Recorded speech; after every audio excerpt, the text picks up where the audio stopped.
Dr. Marlyn Morris. She is the VP of the Black Business Professional Association. And so much more. DeWitt putting all these words in my mouth, man. I tell you, it's my man, though. That's my boy there. Thank you so much. Thank you so much. Thank you. Yes. What a wonderful day. Do you feel the power of God here? Yes, if you do, say yes loudly. Yes. That's it. Okay? We have much to be thankful for.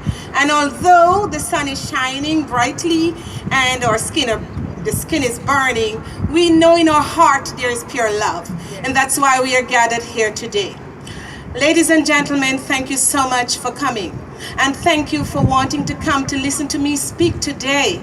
I hope that as I touch the words or speak the words on my paper, that it will resonate with you and that you will have new understanding, greater understanding and love as to our purpose in this life. This is an auspicious occasion. This is a wonderful occasion. This is a new awakening. A new awakening. And let us see what that means. And so they journeyed.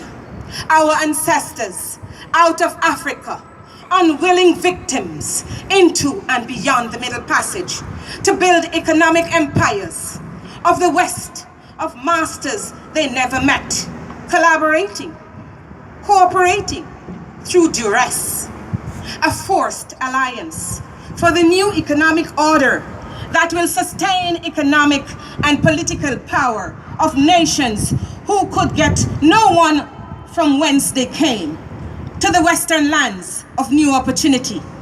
And the system thrived. And the masters prospered until the day of emancipation. Thank God, yes, thank God we are free. We are no longer slaves who are forced to give away our labor power, our sweat equity, to build the wealth of others. The empires away from our native lands, empires across the sea to the west, so they could prosper as if by divine right, subjected to the rape of our minds, our intellect, and all that, conditioned to think and feel as lesser human beings, chattels, commodities, to be used at will to create wealth and legacy of value for those who bought and branded us as slaves. And then came Emancipation Day to liberate us from all that.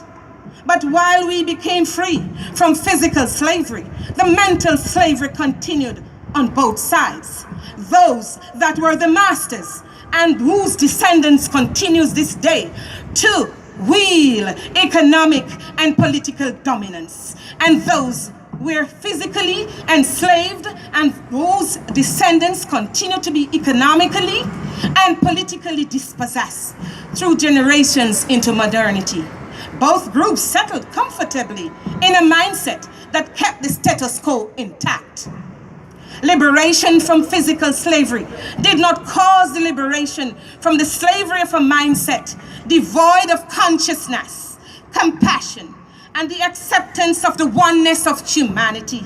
Rather, it is a mindset of lack, hopelessness, apathy that engendered the development of systemic, economic, social, and emotional issues that seem to give rise to black on black violence and black on white violence and white on black violence, justified as if by divine right, with no peace in sight. So the struggle continued. Yet, in the midst of all that, rose up a few men and women of valor to challenge the status quo, to develop a new consciousness and a new social order in pursuit of social justice. They marched and sacrificed for liberations into the new dispensation. Note the better known Martin Luther King Jr., Rosa Parks, and Marcus Garvey. And you always hear about these in Black History Month in February. But some others are Patrice Lumumba, right? of the Democratic Republic of the Congo, he fought for Pan-Africanism, who he spoke and bravely fought for the atrocities of colonialism and passionately united his country, the Congo.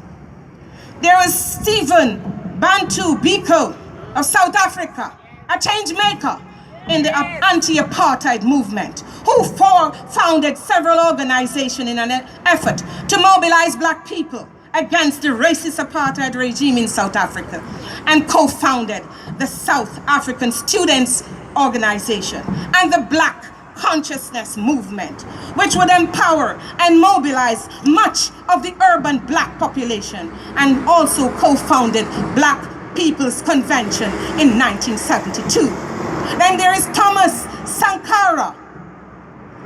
He, known as Africa Che Guevara, and you must know about Che Guevara in Cuban history. He became head of Burkina Faso, formerly known as Upper Volta, after leading a coup d'etat against the corrupt government. Sankara renamed this country Burkina Faso, meaning land of upright people. Then there was Madagar Wiley Evers, was an African-American civil rights activist in Mississippi. He was the field secretary of the NAACP, who integrated the University of Mississippi. Harry Moore and his wife Harriet Moore, husband and wife team of civil rights activists and teachers who founded the NAACP in Broward County. He led the Progressive Voters League between 1944 and 1950. He succeeded in increasing the registration of black voters. Walter Rodney of Guyana, he, a political activist, a premier scholar who thought people who excel should be used and should allow themselves to be used to better their nations. And these are just a few coming out of Africa and the Caribbean. But do we always hear of them? And there are many, many more. And there are many, many more. Yet the struggle continues. And so Bob Marley implored us to free ourselves from mental slavery, as none but ourselves can free our minds. We are at the critical juncture, very crucial, where the critical question is, how do we come out of this stage? How now can we come center stage to chart a course for emancipation of the mind?